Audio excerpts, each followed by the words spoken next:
మన పూర్ణిమలో కళ్యాణం కమనీయం సేల్స్ ప్రతి 15,000 రూపాయల కొనుగోలుపై కంచి కాటన్ శారీ ఉచితం. నమస్కారం, వెల్కమ్ టు ఐ డ్రీమ్. నేను మీ సంగీత. జపాన్లో అమ్మాయిలు అబ్బాయిలను రెంట్కు తీసుకోవడం అనేది జరుగుతుంది.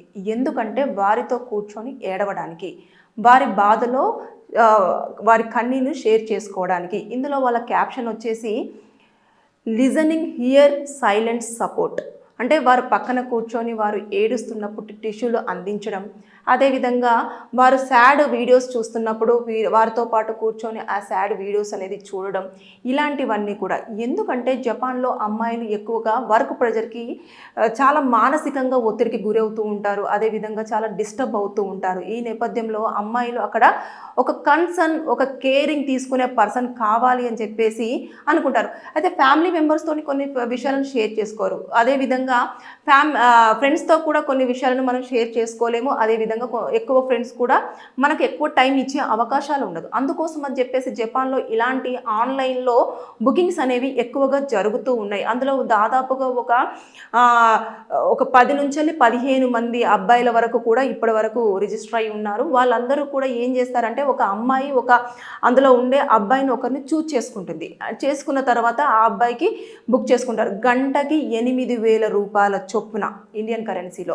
అంటే అట్లా ఒక గంటకి అతను కూర్చుంటే 8,000, అదేవిధంగా ఇంకొక గంటకు కూర్చుంటే 8,000, అలా డబ్బులు ఇచ్చి మరి వారి బాధను షేర్ చేసుకుంటున్నారు జపాన్ అమ్మాయిలు. అంటే ఇది మన దగ్గర కొంచెము ఇలాంటివన్నీ కూడా వ్యతిరేకమై ఉండొచ్చు, కాకపోతే అక్కడ మాత్రం లీగాలిటీ తోటే వాళ్ళు దాన్ని రన్ చేసుకోవడం అనేది జరుగుతుంది. ఇది రెంటె మెన్, అదేవిధంగా నూకు సుకి అని చెప్పేసి వాళ్ళ సైట్లో కూడా వాళ్ళు చూసుకుంటూ ఉంటున్నారు. అంటే ఇలాంటివన్నీ ఎక్కువగా జపాన్లో ఎందుకు అంటే ప్రెజర్ ఎక్కువ, వర్క్ ప్రెజర్ ఎక్కువ, మహిళలు ఏదైనా ప్రాబ్లమ్ని షేర్ చేసుకోవడం కోసం. అంటే ఇక్కడ వాళ్ళు ఈ అబ్బాయిలు ఎక్కడ దాన్ని డిస్కషన్ చేయరు. తర్వాత నెక్స్ట్ ఎందుకంటే అన్నోన్ పర్సన్, ఎవరికి సంబంధం లేని పర్సన్, డబ్బులు ఇస్తున్నారు, వాళ్ళ పని వాళ్ళు చేస్తున్నారు, వెళ్తున్నారు. ఇక్కడ మాటలు ఉండవు, ఏముండవు.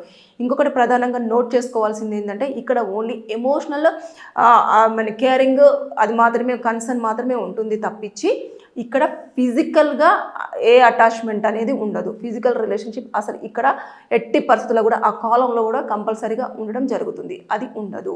కాబట్టి వాళ్ళు కూర్చొని ఇప్పుడు ఇలా కూర్చున్న తర్వాత ఏడుపు వస్తున్నప్పుడు టిష్యూ అందించాలి, ఆ కన్నీటిని తూడ్చాలి. ఇలాంటి దానికోసమే అబ్బాయిలను జపాన్ అమ్మాయిలు ఆన్లైన్లో మరీ బుక్ చేసుకుంటున్నారు, గంటకి 8,000 పెట్టి. సో ఇవన్నీ మనకు కరెక్ట్ కాకపోయినా కూడా అక్కడ లీగాలిటీతో నడుస్తున్నాయి కాబట్టి ప్రాబ్లం లేదు. ఇలాంటివన్నీ మార్కెట్లో ఎక్కువగానే వస్తున్నాయి. ఏదైతే భార్యలకు ఇచ్చే భరణం విషయంలో సుప్రీంకోర్టు రీసెంట్గా ఒక కీలకమైన వ్యాఖ్యలు చేసింది, అది కూడా భర్తకు ఫేవర్గా ఒక స్టేట్మెంట్ని ఇస్తూ. అదేంటి అనేది దాంట్లో కొన్ని గైడ్లైన్స్ కూడా రిలీజ్ చేయడం జరిగింది. అవేంటిది అనేది మనం ఒక్కసారి ఈ వీడియోలో తెలుసుకునే ప్రయత్నం చేద్దాం. ఎప్పుడైతే భార్యలు మెయింటెనెన్స్ కావాలి అంటూ భర్తలను వేధిస్తున్నారు అని చెప్పేసి చాలా వరకు కోర్టులో కేసులు ఫైల్ అవ్వడం అనేది మనం చూస్తూ ఉన్నాము.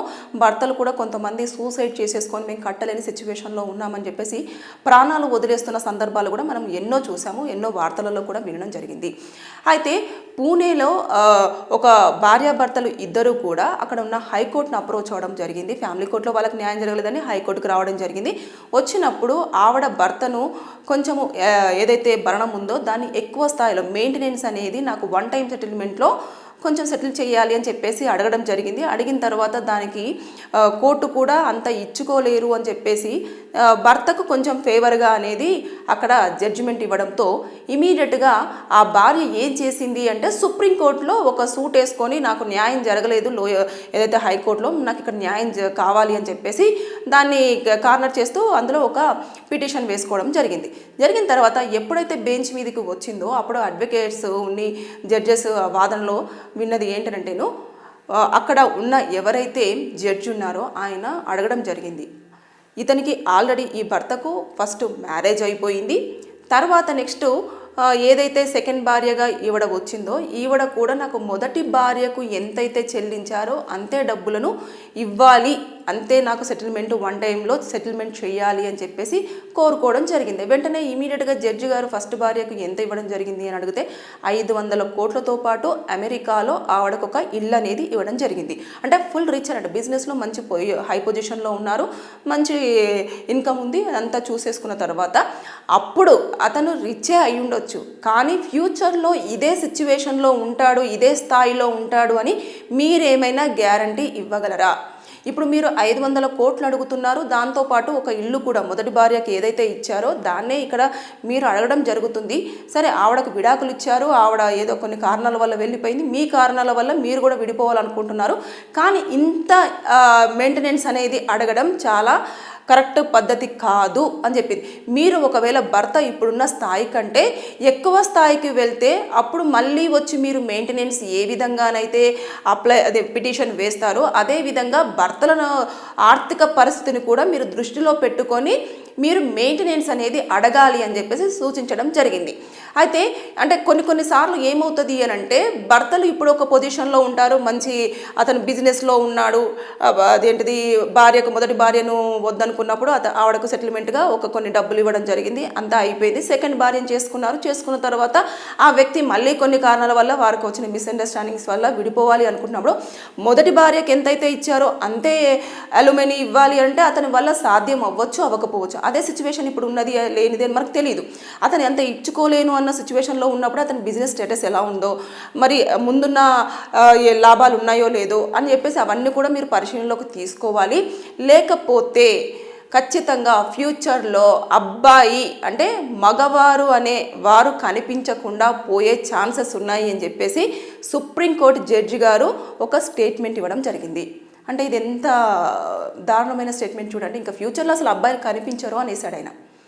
ఈ విషయంలో ఎక్కువగా కొన్ని కేసులను కూడా ఉదాహరణగా కూడా మాట్లాడుకోవడం జరిగింది. అవేంటంటే రీసెంట్గా మనం చూసేస్తే సుభాష్ అతుల్ కానివ్వండి, వివేక్ కానివ్వండి, వీళ్ళందరూ కూడా మెయింటెనెన్స్ ఇవ్వలేక కోర్టులలో మేము ఇబ్బంది పడుతున్నాము, ఎంత చెప్పినా కూడా మా వాదనలు వినిపించుకోవట్లేదు అని చెప్పేసి వారు మేము కట్టలేని సిచ్యువేషన్లో ఉన్నాము అని చెప్పేసి వారంతటా వాడే సూసైడ్ చేసేసుకొని చనిపోయిన ఎన్నో కేసులు మనం చూసాము కూడా. ఇప్పుడు అలాంటివన్నీ జరగకుండా ఉండాలి అంటే భర్త యొక్క ఆర్థిక పరిస్థితిని మీరు దృష్టిలో పెట్టుకోవాలి. మీకు అడిగే రైట్స్ ఉన్నాయి, కానీ దానికంటూ ఒక లిమిట్ అనేది ఉండాలి అని చెప్పేసి సుప్రీంకోర్టు చాలా స్పష్టంగా దాంట్లో క్లియర్గా మెన్షన్ చేయడం జరిగింది. ఏదేమైనా సరే కానీ హైకోర్టు ఏదైతే ఇచ్చిందో దానిని మాత్రమే నేను సమర్థించగలను అన్నట్టుగా అంత ఇచ్చుకోలేరు. ఒకవేళ ఫ్యూచర్లో అతను గనక ఇదే ఆర్థిక పరిస్థితిలో ఉంటే ఓకే, ఒకవేళ లేని పక్షంలో మీ నుంచి ఎలాంటి సపోర్ట్ అందుతుందో నాకు అది చెప్పాలి అని చెప్పేసి జడ్జి గారు ఆ భార్యను అడగడం జరిగింది. లేదు అనుకుంటే మీరు ఇంకా ఎట్టి పరిస్థితుల్లో కూడా మళ్ళీ తను మంచి పొజిషన్లోకి వెళ్ళినా సరే మళ్ళీ మెయింటెనెన్స్ వచ్చి మీరు వేసుకోకూడదు అని చెప్పేసి కూడా చెప్పడం జరిగింది.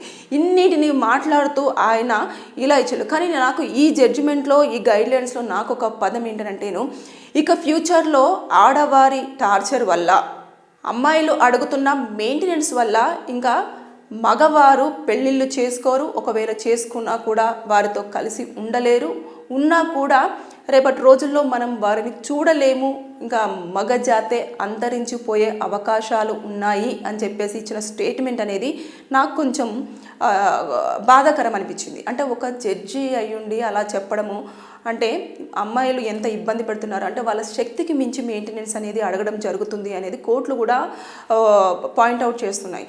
కాబట్టి మీరు ఆలోచించండి, మీరు పెళ్ళప్పుడు ఎంత అయితే ఇస్తారో దానికంటే 1 లక్ష 2 లక్షలు ఎక్కువ తీసుకోవడానికి ప్రయత్నం చేయండి తప్పించి అంత కాదు, నాకు ఇంత కావాలి, నాకు ఇంతే కావాలి అని చెప్పేసి మీరు అలా కూర్చోకూడదు. మళ్ళీ ఫ్యూచర్లో అతను బాగా సెటిల్ అయిపోయిన తర్వాత వచ్చి మళ్ళీ మీరు మెయింటెనెన్స్ చేసుకోవడానికి మీకు రైట్స్ ఉన్నాయి కాబట్టి, లీగల్గా ఆ రైట్స్ కూడా ఇచ్చారు కాబట్టి అప్పుడు చూద్దాంలే, ఇప్పుడైతే ఈ స్థాయిలో తీసుకుందాము అన్న ఒక ఆలోచన అనేది భార్యలు ఎవరైతే కోర్టుల మెట్ల మీద ఉండి మెయింటెనెన్స్ కోసం ఫైట్ చేస్తున్నారో వారు ఆలోచిస్తే అన్ని రకాలుగా బాగుంటుంది అనేది నా యొక్క అభిప్రాయం. అంతే, నేను ఎవరిని పాయింట్అవుట్ చేసి కానివ్వండి ఇలా ఉంటుంది అలా ఉంటుంది అని చెప్పేసి నేను చెప్పట్లేదు. కానీ ఒక్కసారి అబ్బాయిల పరిస్థితిని కూడా ఆలోచించాలి. అంటే వారు కష్టపడతారు, వారు ఎన్నో స్ట్రగుల్స్ ఎదుర్కొంటారు. ఈ విషయంలో అయితే ఇప్పుడు సుప్రీంకోర్టుకి వెళ్ళిన ఫ్యామిలీ విషయంలో అయితే వాళ్ళు కొంచెం ఆ అబ్బాయి రిచ్ కాబట్టి అమెరికాలో కొన్ని బిజినెస్లు ఉన్నాయి, దాని తర్వాత ఇండియాలో కొన్ని బిజినెస్లు ఉన్నాయి కాబట్టి ఆయన సర్వైవ్ అవ్వగలిగాడు.